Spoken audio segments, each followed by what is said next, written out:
this channel by subscribing and leaving comments. Welcome to part 3 of the Blue Creek Mountain Revisit in 1993 by René Dahinden.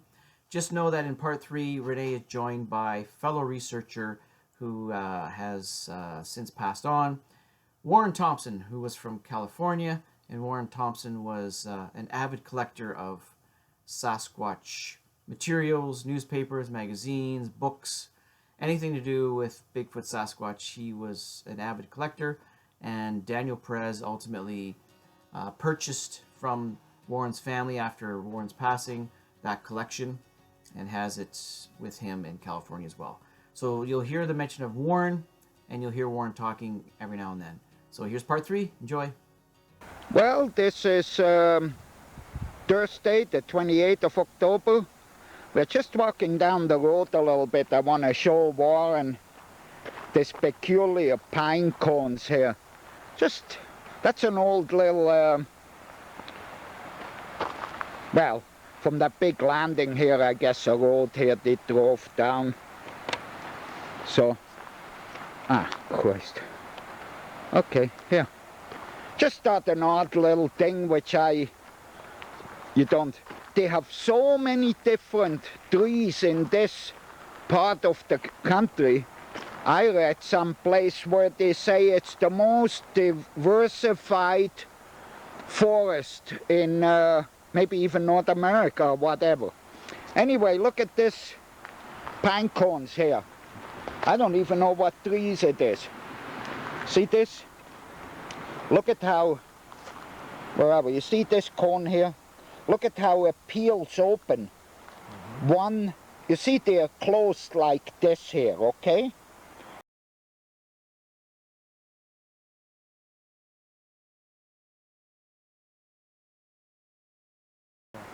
There are so many different trees here. Just boggles the mind. We don't have that in British Columbia, you know. Must be pine cones here, because I look over there, you see that tree there, that kind of halfway look like dead. Well, not quite. You see that one there? The big one. With the, look at all the cones on there, all along the stem there. Right. So that's the same, that's a pine. But there's so many different fir trees here, which I just never, you know. Yeah. Look at the cones around there, two different ones. One of them must be a fir and the other one a fir, but a different type. There's, I don't know, I'm interested in this stuff. Just fascinating. Let's go up here and do this business about the track and the dust and all that. Okay. Some of you people might wonder about the Blue Creek mountain tracks, how, you know, you could see so many details and so on. And this is the same type of ground here, reddish. So here we scuffed up, the rest of them is quite hot, but here we scuffed up an area here, just, you know. Look at this track of my shoes here, okay? We just scuffed this up a little bit. Look at the pattern you can see here, every minute detail. I don't know how good this camera gonna take this, but look at here, there's little lines in here.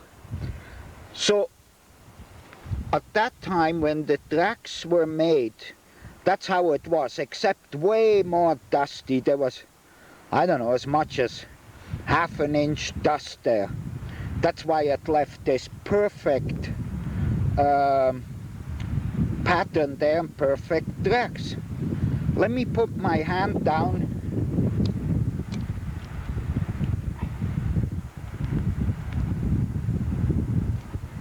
Here I got a handprint here. And I don't know how close I can go, but here you can even see my skin pattern in the big thumb and then the pad of my hand here. I don't know how close this will go here. But I can see my skin pattern all over the place. And like I say, this is just scuffed up. If it would have been like it was that time, so much dusty, even a squirrel went across the road there, left a perfect track. So one more time, you know. That's why this area, the whole Bluff Creek area, was so fascinating for tracks before they paved the road and graveled the roads. Problem at that time was a logging truck came by and the dust was hanging in the air there for a half an hour later. I think that was one of the reasons too that they're you know, here's the handprint. Not very good to see because I didn't rough it up enough. But that was one of the reasons too why they paved the road and oiled them, because that dust, you know, you come along and you kind of, especially when the sun shines from the side, you bend down and look along the ground, you can see them tracks. And as I said, that dust was so bad that it damaged the trees, because it hanged on the trees and closed off the pores or whatever on the needles and so on, and was not healthy for the trees, you know. Both sides of the road and all over, you had this tremendous dust hanging on the trees there. And of course, you know, you use them roads so much, they decided they might as well pave them and get it over with, then they don't have to grade them anymore. Over and out for now. An important thing to understand what René talks about, he mentions how there was a lot of dust on the road, and that dust ultimately covered the prints that he, Green, Abbott, and Keith Chiazari, the pilot, looked at, photographed, and filmed. And I guess it begs the question, did the dust cover a lot of detail in those prints? It kind of seems like René's insinuating that. He doesn't come right out and say it, but I have to wonder, maybe had he fanned the dust out of those prints, maybe we would see some more details, things that would prove one way or the other whether they were real or not real. It's hard to know. Yeah. There's Warren doing the same thing I did. We were fooling around up here the other day, or just walking around where we walked around a lot and scuffed up the ground. And here we saw all these little ripples and marks in our soles of our feet, of the shoes, runners. So we decided to tape it, you know, because you just don't find too many areas like this with this type of dust. But this whole Bluff Creek area here is this reddish soil here. And when it's dusty, man, it gets into everything. Real nasty stuff. Now, of course, it's all solid, it drained, and then it packs it, and it's just like cement in a way, you know. But you scuff it a little bit, and it leaves perfect tracks. Yeah, those thermals are all over. Yeah, you can see. Especially your thumb. You can see your skin pattern and everything. Can you imagine a Sasquatch walking by, a scuffed up thing? Yeah, there's a better handprint. Look at this. Yeah, right. And look at the pattern, the long pattern in that central finger there. Yeah. Yeah, it's fascinating. I never really looked at it that close, but that's the way it was. So, you know. Yeah. What on the original Blue Creek? Did you ever notice any dermals on the? Well, you see, the problem was when we got there, there was all that damn dust in the tracks. Yeah, it would have filled it. And instead of we going and fanning with a piece of cardboard or some fanning all the dust out till we get to the original track there. We never did that. Otherwise we would have seen everything there was to see. It's one of the dumb things we did, you know. Just plain bloody stupid. But it's easy enough to say afterwards. Well, we better go and get ready and tweedle off down the road, do some more taping. Over and out. Oop.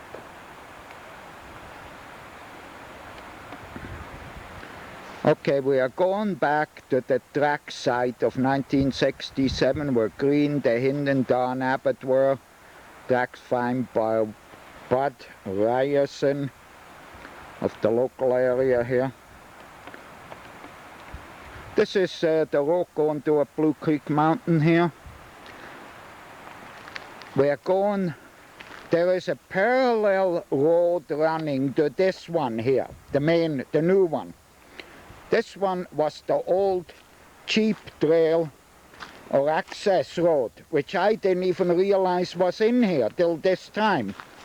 I would say it runs approximately, I don't know, 50 to 100 feet toward the Klamath River Pequot site. This was the old, it's a little side road here.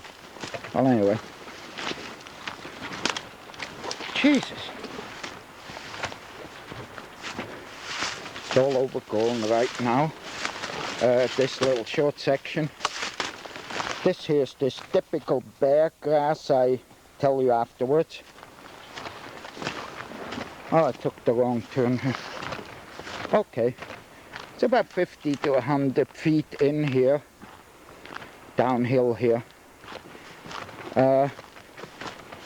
See, this is all bear grass here. Very tough stuff. You can't pull it out with your hand. You cut your hand. You can't pull it out by the root system because it's so solid in the ground. The Indian ladies sometimes use it to weave, I don't know, baskets or even clothes with it, I was told. One or the other. It's in clumps here and there, as you can see, in the bush, along the trails. Okay, we go down here a little ways. Okay, this is the road going to a Onion Lake, or in that direction anyway. So we turn around. And this is the, as I said, the old road before the paved road up there was built. Why I'm showing this, as I was thrashing through the brush in here looking for a place where I could see the ocean down to my left going down. From here on it goes downhill. The main road is running right on the ridge there, more or less. This one is just 50 to 100 feet downhill. I don't understand why they didn't use this one, why they built a new one up there, boggles my mind. But anyway,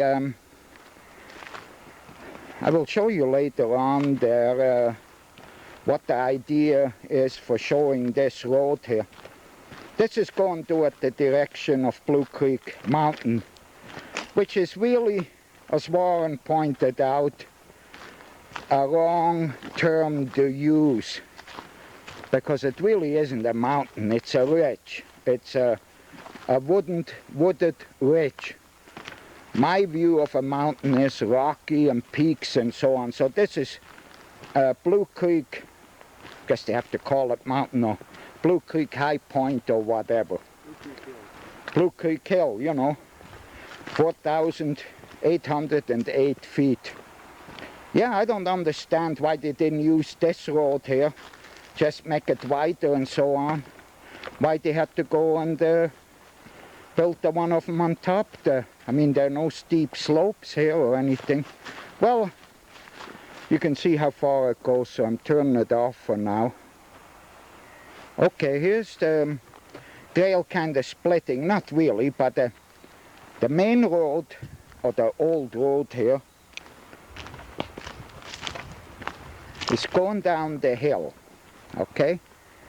And if you get to the basin there, you get right down above the spring, that little valley which I'm going to show. But this one here, we were assuming, since the tracks came out from the side here, where we are coming from now, I hope I'm at the right place here, that the creatures might have come from down the spring, you know, came up the little cut there and down the spring. So you see here, just short distance, here's the main road here.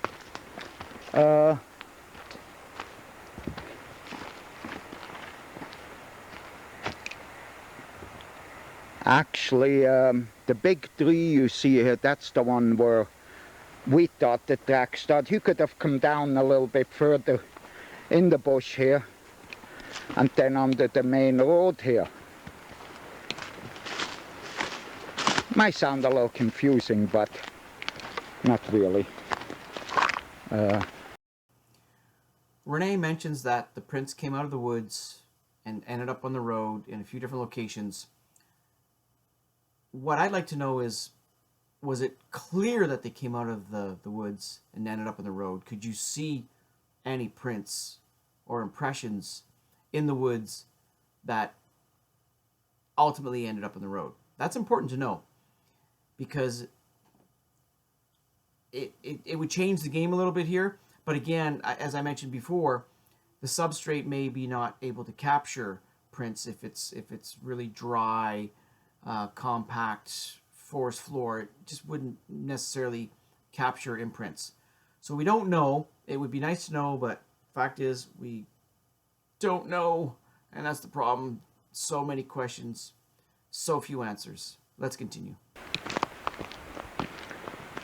See right here, that little clearing there, we thought or were told or saw that the tracks came under this main road here from the left where we came from. So now, having found that road, which goes miles and miles back, parallels this new road, I start to wonder if they might not have come, assuming the tracks to be from Bigfoot, that they came around this, along that old road, and instead of going down where it was overgrown, came through the bush,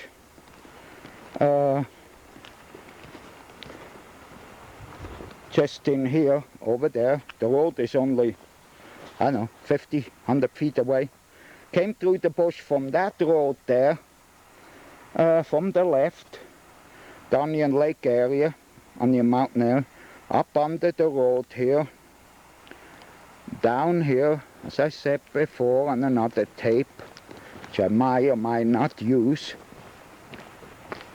Again, was all dusty, like where we made them tracks this morning. So tracks were clearly visible. And right here in this turn here, right here, was that box a cap part, like plates for tracks, bolts, whatever, bunch of junk. And I don't think I saw them laying here. They probably scooped them up before I came along. And then that's where the tracks started, right in here. The ones you saw in Green's book. And over the years I found that down to the left here, where it goes down,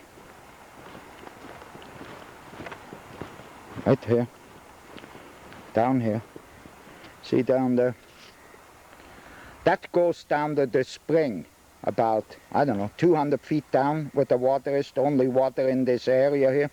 Little meadows in there.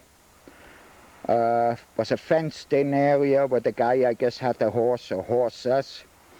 You go across the road here, you go in here, down there. This is the high point here of the road. You go down there and there are all kinds of meadows in here. which I saw the other day when I was in there. So, you know, that was kind of a crossing point. This points to Blue Creek Mountain. Anyway, we go around the corner here.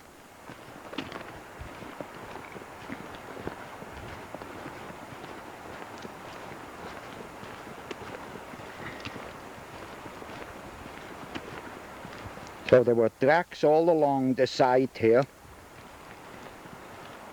And there's best footprints.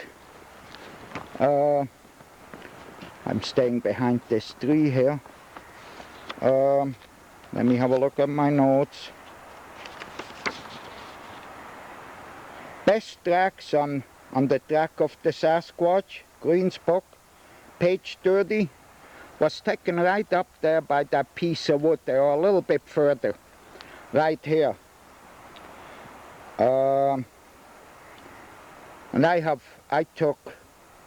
forgot if it was 52 or 57 black and white photos and also some 16mm film of all these tracks. Yeah, right. And let's go on here. So these tracks wandered along here of this newly pushed in road. Gee, we should have come here in the morning. I forgot all about the sun shining here.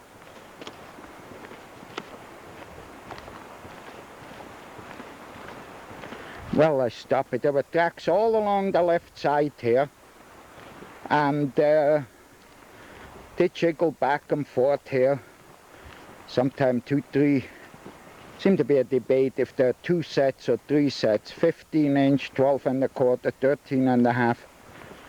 13.5. They were all along here.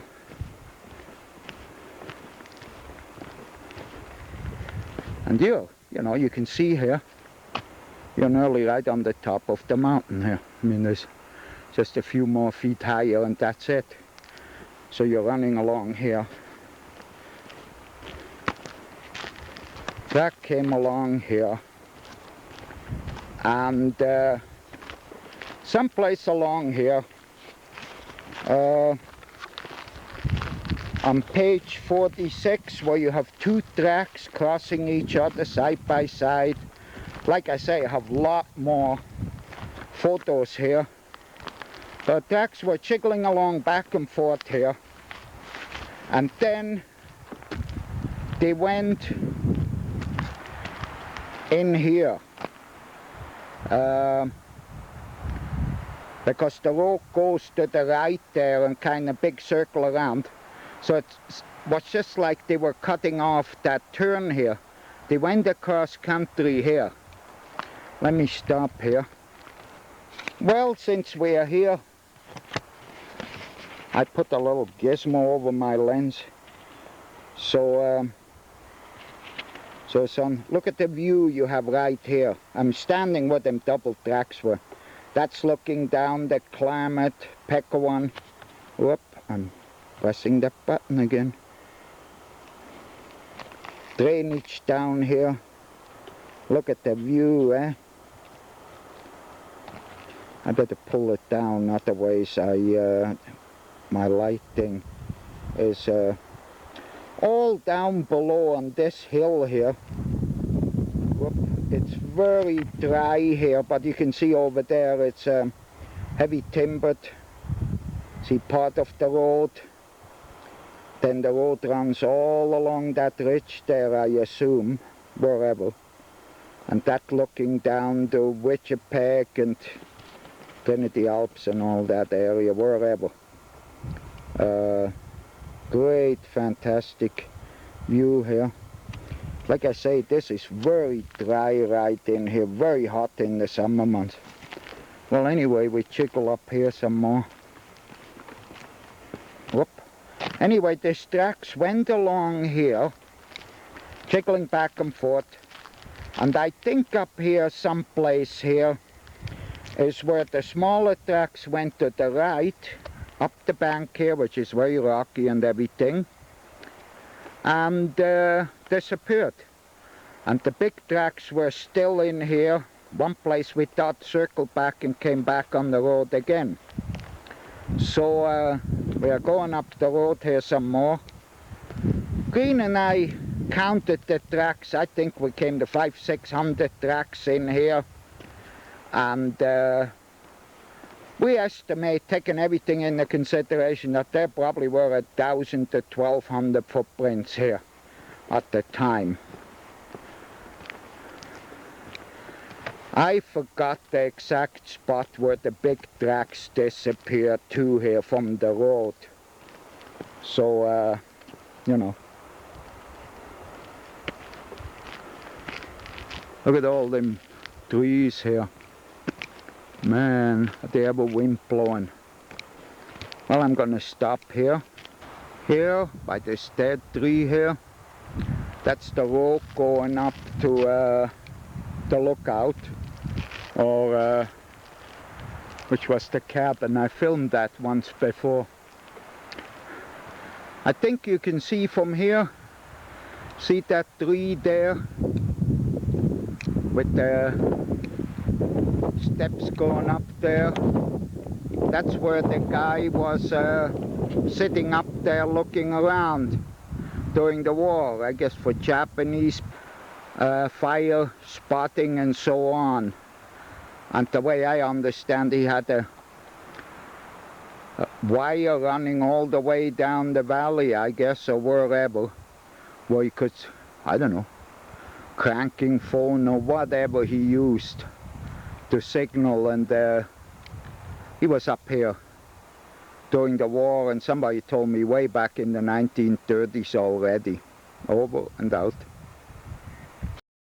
Just want to show the print that, or photograph of the print that René is referencing here again, in case you missed it being shown in another part. Also, I find it interesting, I have to put on my glasses for this, but because I wrote it down, I find it interesting that René said, if you assume the tracks were made by Bigfoot. So even he wasn't 100% sure. I think that he was 90% certain, but there was that 10% bit of doubt because of what had happened in Bluff Creek with Ray Wallace and the association with him possibly hoaxing stuff. So René wasn't 100% sure, and I think I'd have to go back in my records. I should do this before I come on here, but I think that René at one point actually did say they were fake, or strongly insinuated that they were fake, and he accused Green of endorsing what he was saying was fake. I'd have to go back, but I think there's something about that. But it's interesting because René's not sure, and that's something that, as gruff as he was, I admire that he usually questioned things to the point of, you know, exhaustion, which was good to do. I think that's important to do as a researcher, because you have to have your skepticals on, as Ray Crow would say. Okay.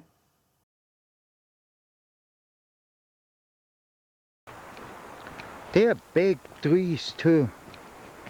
And look at the way it is, like a corkscrew twisted there.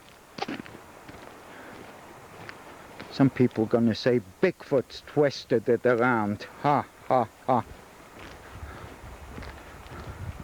Yeah, just take a look at this. Makes you wonder how that come, how they grow that way. And there are hundreds of them types around with flat tops. More of them crazy trees. Look at this, two of them here. Never saw anything like it. Look at that, huh? Look at the long branches coming out of them, that dead one there. I guess they get twisted so much that it breaks the top branches off. And then, of course, if you have no living branches up there, kills the rest of the tree. Just look at the branches hanging way down on the backside from the wind there. Just incredible. Look at this one here, all flattened up.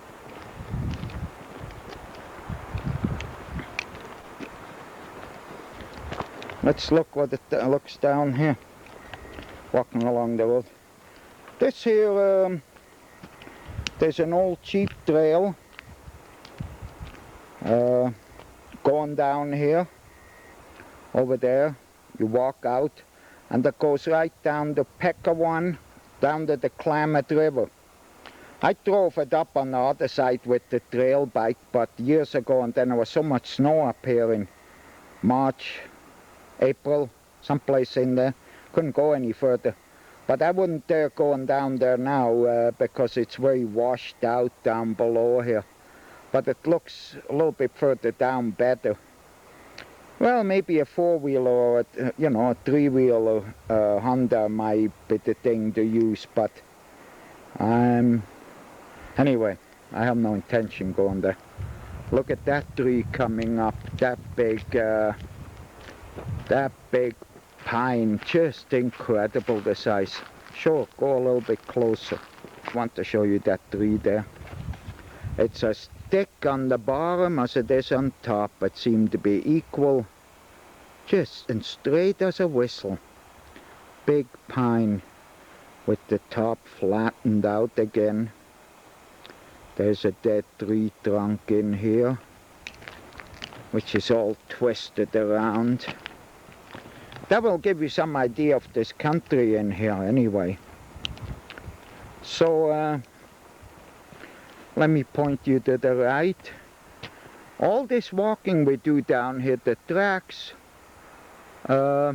seem to have been, well, that's where they disappeared, in here around this big curve. And they came out again from where they disappeared. I didn't realize it was that far. 8/10 of a mile, close to a mile down the road. You saw the tracks in Green's book where they, I'm not walking down there this time, page 45. No, page 45 was further back where Green is beside the track. But the line of tracks is facing page 1 on the track of the Sasquatch, way down there. 8's from the last parts to down there. So look at that pine cone up here. That looks like a sugar pine. Hey, Warren?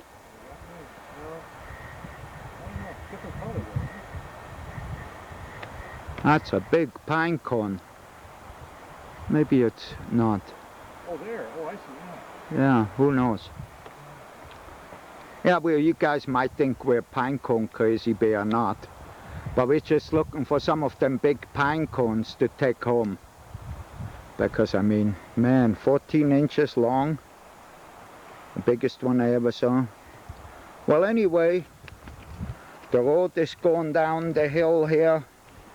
And down and around the corner and some more down. And here's the old sheep trail, I guess, came from the left to the right. See that grouse just flopping off, sitting over there? Yeah. I wanted to pause here and talk about a part that's coming up. A little bit of preamble here. Renee's going to talk about how the wind damages the trees up here on this mountain. I think it's important to note this because in Bigfoot research we have a lot of people insinuating strongly or claiming strongly that twist-offs and bent trees and the like are the work of Sasquatch or Bigfoot. I'm not so sure.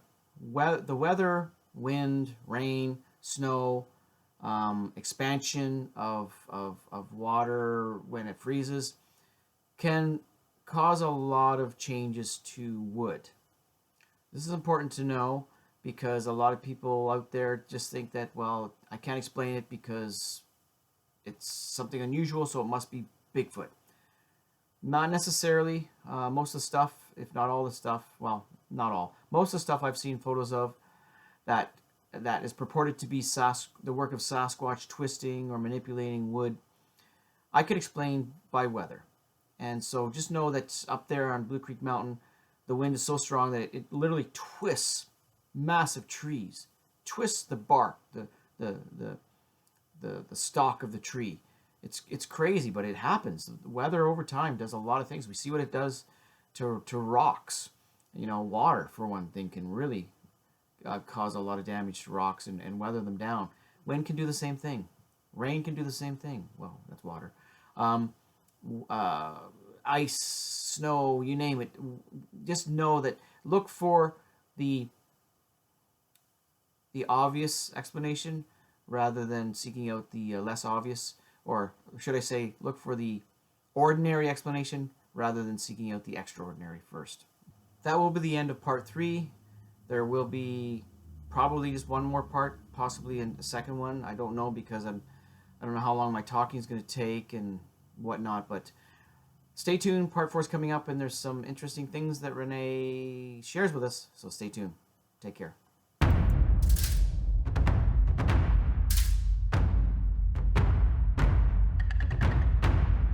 If you're enjoying all this rare and unique content, please show your support by subscribing and leaving comments.